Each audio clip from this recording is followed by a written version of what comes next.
शिवसेनेच्या सांगली जिल्हा समन्वयकपदी गौरव नायकवडी यांची निवड। राज्याचे उपमुख्यमंत्री एकनाथ शिंदे यांच्या हस्ते पत्र वाटप।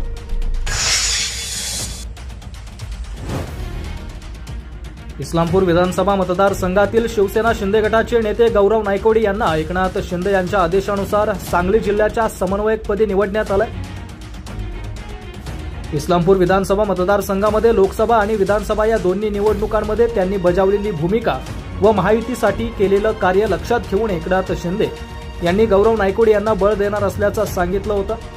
त्यानुसार आज गौरव नायकवडी यांच्यावर एक अत्यंत महत्त्वाची जबाबदारी देण्यात आली आहे व ही निवड करून पुढील येणाऱ्या काळामध्ये ठामपणे सोबत असल्याचं देखील एकनाथ शिंदे यांच्याकडून सांगण्यात आलं।